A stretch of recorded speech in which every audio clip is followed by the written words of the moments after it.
तो मैं अर्ज कर रहा था कि जो बनियापने का जो दौर आ गया है, इससे सारी तबाही आई है कि माल असल है और माल वालों की ही का इकराम किया जाए। अब ये जो हिंदुस्तान का ग्रुप, ये कितने किस सतह के लोग हैं? ये मौलाना अहमद लाठ हो या मौलाना अब्दुल रहमान हो या ये प्रोफेसर हजरात हो, दो तीन मौलवी फारूक हो, प्रोफेसर फारूक हो बेंगलोर के, या खालिद सिद्दीकी हो या फला हो, ये सतह के नहीं आलमी काम को लेकर चल सके। और हमारे मौलाना अहमद लाठ साहब इसको बुनियाद बनाए हुए हैं। असल ये मुतहरिक है पूरी दुनिया में मौलाना साद और तबलीग मरकज निजामुद्दीन के खिलाफ। ये हमेशा शाकिर रहे वहां पर, जब तक 50 साल की जिंदगी मेरे सामने है। जब मैं वहां पर गया, बहुत पुरानी बात, शुरू की बात कर रहा हूं, मुलाकात हुई, कहने लगे मैंने मौलाना उमर साहब पालनपुरी से बढ़कर कोई मुनाफिक नहीं देखा। मैंने कहा क्या हुआ, कैसी बात कर रहे हैं आप? कहते हैं मौलाना हज में मैं था, मौलाना के भतीजे मौलवी इदरीस और ख़ानदान के फला फला लोग थे, मौलाना मुझे चिट्ठी लिखी कि इनकी तरबियत कीजिए, इनकी निगरानी कीजिए, सही हजो आदाब के साथ हो। और इनकी चिट्ठी मेरे हाथ में आ गई, जो उन खानदान वाली लिखी थी कि मौलवी अहमद खतरनाक है, इससे बच कर रहना, दूर रहना। वो तो हाजी मूसा बाबर रहमतुल्लाह अलैह कावी के, वो मौलाना उमर साहब जब तक वो जिंदा रहे और मौलाना अहमद लाख के दरमियान सुलह सफाई कराते रहे। अक्सर वहां के लोगों से गैर मुतमईन रहेंगे। एक पहली बात सुना दी, एक आखिरी बात सुना देता हूं। चंद साल पहले की बात है, जब मौलाना साहब नए नए आए थे, यानी 4-5 साल हो गए थे उनको, 5-7 साल जिम्मेदार बनने को। मैं गया, भाई कहाँ से आ रहा हो? मौलाना साहब से मिलकर आ रहा हूँ। अरे बहुत खतरनाक आदमी, आप क्यों मिले उनसे? मैं कहा क्यों? कहने लगे वो तो मुझे कत्ल कराना चाहता है, मेरे फोन पर एक मैसेज आया कि भाग जाओ यहाँ से वरना कत्ल। वो फोन नंबर किसी तरह मैंने हासिल किया और तफ्तीश वालों को दिया, तो मौलाना साहब का फला बानो बदुल्ला के साहबजादे वो खास है, उनका इन्होंने तो ये किया हुआ है, मौलाना जुबैर के खिलाफ एक पंडित को बुलाकर हवन करवाया, उनको लाखों रुपए दे कत्ल करने के लिए। कैसी बात करते हैं आप? पहली बात तो ये कि जिस मरकज में आप रहते हैं, अगर आप मुतमईन नहीं है तो सही तरीके आप छोड़ दें इसको। आप अपने घर में, अपने गांव, अपने शहर में, अपने जिले में, अपने इलाके में काम करें। यानी ऐसी जगह अंदर से आप परेशान हो, ऊपर से रहे, तो इससे ईमान बनेगा, निफाक बनेगा। इससे माल से ये चीजें पैदा होती हैं। एक हमारे रफीक कानपुरी थे, शुरू की बात कर रहा हूं, 6वीं-7वीं दिहाई की, 62, 64, 65, 70। भोपाल का जो सबसे बड़ा आलिम इज्तिमा में, जो एजुकेटेड तबके के बड़े अच्छे मुकर्रिर थे, इकबाल के अशार उनके ज़बान पर हर वक्त रहते थे, बड़े जोशीले बयानात थे। लेकिन बहरहाल इंसान थे, बच्चे बड़े हो गए, अखराजात बढ़ गए, शादियों की फिक्र हुई, अब ये मैं कहाँ से? तो उन्होंने मुलाजमत कर ली किंग अब्दुल अजीज यूनिवर्सिटी में। गालिबन 80-81 की बात है, मैं उम्रे के लिए गया, मदीना मुनव्वरा में देखा कि सफ में बैठे हुए हैं। मैंने सलाम किया और एक जुमला कहा उनको कि भाई निजामुद्दीन, जो कुछ हो रहा है इससे ईमान बनेगा या घटेगा इससे? गौर से मुझे देखने लगे। मैंने कहा बहुत अल्लाह करे अभी मौजूद हों, जिंदा हों, रफीक भाई कानपुर के। तो ये चीजें आई हैं ये बाद में, जब माल का, ये हमारे हाफिज पटेल साहब रहमतुल्लाह अलैह, ठीक है आपने कुर्बानी दी है, लेकिन इसका मतलब ये थोड़ी, वो हमारे उस्ताद कहा करते थे, बैलगाड़े के नीचे एक बकरी जा रही थी, वो समझती थी बैलगाड़ा मैं चला रहा हूं, मेरे ऊपर है ये। तो हाफिज साहब ने समझने लगे अपने हवारी मवारी खुशामदियों की वजह से कि बस तबलीग काम मेरी दुआ से चल रहा है। बम्बई का आलमी इज्तिमा है, पूरे मुल्क के उलमा, मशाइख, जिम्मेदार ऐसे लोग मौजूद हैं उलमा में, जो दसियों लोग जो जिंदगियां लगाई हुई हैं, लेकिन दुआ के लिए कहा हाफिज पटेल। हाफिज साहब का भी हाल मैं देखा गुज़श्ता 20 साल, उनका यहाँ दिल नहीं लगता था। क्यों? कि जब बाहर सफर में तो लोग हाथ पांव चूमते थे, बस यहाँ तो उनका रहना मुश्किल, फौरन आएगा दूसरे सफर में, तीसरे सफर में। मैं समझता हूँ गुज़श्ता 20-25 साल में हर साल करोड़ों रुपए उनके सफर पर खर्च होते थे। कोई रईस नहीं थे ये, एक फैक्ट्री में काम करते थे कराची में, यहाँ पर आए तो होटल में काम करते थे। ये हिंगलोट की फैमिली है, हमारे उमर जी भाई और उनके भाई वगैरह यहाँ पर है। वो वहाँ से होटल से उठा कर लाए और अपना मकान खरीद कर हिल्स क्लास बनाया। 3 या 4 पाउंड उनकी तनख्वाह थी हफ्ते की। अब अल्लाह ने दिया तो अपना आप को आदमी ना भूले। वही जो मोहसिन थे जिन्होंने लाया था घर, अपना मकान वक्फ किया था, उन्होंने यहाँ मस्जिद बनाई गुड मेड्स के इलाके में। कई मरतबा कोशिश की कि आप सब आ जाएं दुआ के लिए, नहीं आए। वो कहने लगे ऐसा आदमी है ये। तो माल जब आता है तो आदमी फिर माल कहां से कहां आदमी को पहुंचा देता है। सारी खराबी गुरबा की, फकरा आज भी 90% 99% जो लोग अवाम में हैं वो सही काम कर रहे हैं, तलब के साथ काम कर रहे हैं। उनकी बरकत से अल्लाह की रहमत इस जमात पर है।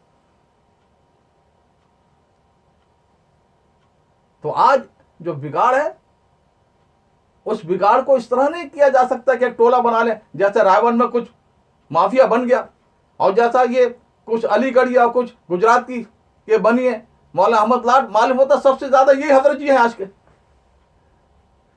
अमरावती में मेरे शहर में इज्तिमा था, 8-9 महीने हुए। मेरा जिला जो है मुमताज है। शुरू में काम डाला हुआ मौलाना मंजूर नमानी, हजरत मौलाना अली मियाँ का, मौलाना इमरान खान भोपाल वालों का, और वाकई मेरे जिले भी और जिले के देहात भी 90% से ज्यादा देवबंदी मसलक के हैं। पुरान का जोड़ था तकरीबन 20,000 आदमी। अभी आए वहां पर, मैंने देखा कि इनके लिए तो स्पेशल गाड़ी थी। भाई जो खवास की नमाज अगर अलग होती, तुम तो कार में बैठ कर पहुंच जाते, साथ ही आते आते देर हो जाए, 5 मिनट तक इंतजार कर लो, आते ही खड़ी करो नमाज। अगर 4-5 मिनट रुक जाते तो 80-85% लोगों को रखा जा रही थी। ख्याल रखना चाहिए, कोई कितना ही बड़ा बन जाए।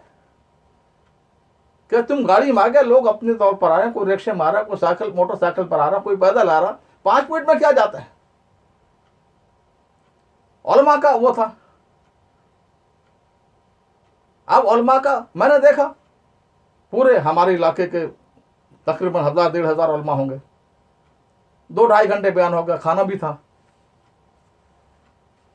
गर्मी भी खूब थी, तश्कील बाकी थी, दुआ बाकी थी, खाना था, उसके बाद जोहर की नमाज होनी थी। मैंने मौलाना कहा भी अपने घड़ी को देखता रहा, 2-2.5 घंटे हो गए, बस मौलाना आपे से बाहर हो गए। मैंने देखा उनको एक पागलों की तरह पर। तुम अभी का भी 1 साल लिखाओ तो मैं एक लफ्ज भी नहीं बोलूंगा। भाई तुम 10 घंटे बोलो, मुझे क्या फर्क पड़ता उससे। ना तश्कील की जो काबू में आ जाती, ना दुआ मांगी, उससे मुड़कर चले गए। क्या है, मेरे इलाके वाले मुझे भी जानते हैं, उनको भी जानते हैं। हाँ, कुछ ऐसे पागल हैं जो मौलाना अहमद लाड ऐसे लोगों को नबी की तरह समझते हैं, वो तो जरूर बहकाने में आ जाएंगे। तो ये क्या तरीके हैं तुम्हारे। अभी कनाडा के दोस्तों का फोन आता रहा, उलमा के मजमे में, कहने लगे मैं जहां जाता हूं सारे सर झुक जाते हैं, लंदन में ये हुआ, फलां जगह ये हुआ, जो सर उठेगा वो उड़ जाएगा, खत्म हो जाएगा। क्या मतलब, तुम गुंडों से मरवा दोगे उसको। सहर कर दो कि जैसे फजल करीम भाई मौलाना हारून पर हुआ और यहां पर हमारे लंदन के अमीर साहब पर कुछ लोगों ने किया। तबाज़ो इनके सारी, और गरीब आदमी की कदर करना, ये था असल में। हज़रत मौलियाज को रहमतुल्लाह को तो हमने नहीं देखा, लेकिन उनके बने हुए लोगों को देखा। आज भी जो लोग चल रहे हैं बड़े सगीर में, वो हैं जो मौलाना यूसुफ रहमतुल्लाह के बनाए हुए हैं। हमारे काजी साहब को देखा, काजी अब्दुल वहाब रहमतुल्लाह, बड़े अल्लाह के वली थे, आम आदमी के जूते उठा लेते थे। मौलाना सईद खान साहब को देखा, आम आदमियों में पसंद करते थे।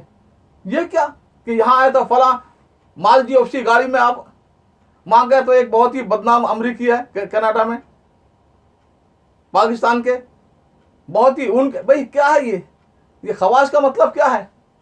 दीन में कोई खवास नहीं है। अल्लाह को पता किसी कुर्बानी अल्लाह को पसंद है। तो ये जो चीजें पैदा हो रही सिर्फ माल की वजह से।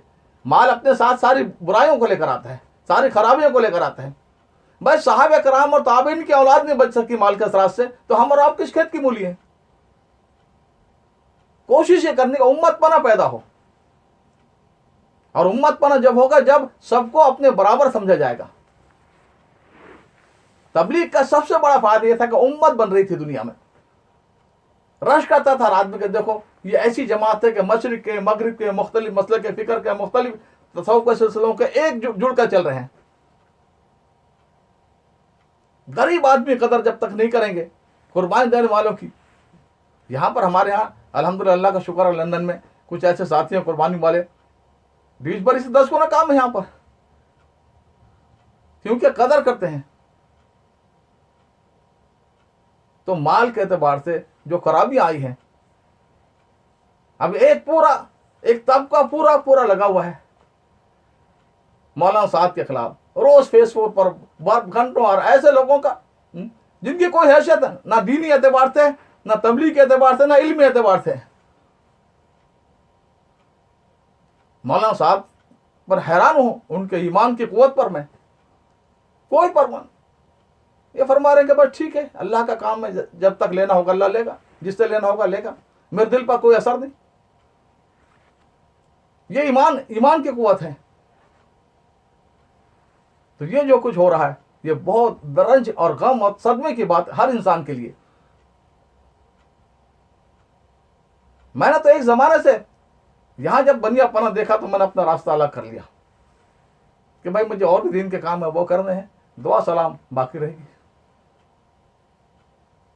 लेकिन अब ये हम देख रहे हैं अपने सामने, इस तरह तबलीग को उजाड़ने की कोशिश की जा रही है, निजामुद्दीन से काटने की, मौलाना साहब के खिलाफ एक प्रोपगंडे का एक तूफान बदतमीजी बरपा है। तो मेरे जैसा आदमी जो किनारे पर हो गया था, मुझे कुछ लेना, तुम जो एक मरतबा निजामुद्दीन में मैं था, शायद मौलाना साहब कहीं बाहर गए हुए थे, और वहां पर पुराने मशवरा जो होता रोजाना का पुरानों के साथ मैं बैठा रहा मशवरे में। बाद में उनमें से एक ने कहा कि मौलाना आप दोबारा तबलीग में उसी तरह पर आ जाइए, वक्त लगाइए। मैं कहा ठीक है, फैसला तुम्हारे हवाले, तुम आ जगह तय कर दो तो मैं उसी तरह दोबारा तबलीग में। लेकिन एक बात याद रखना,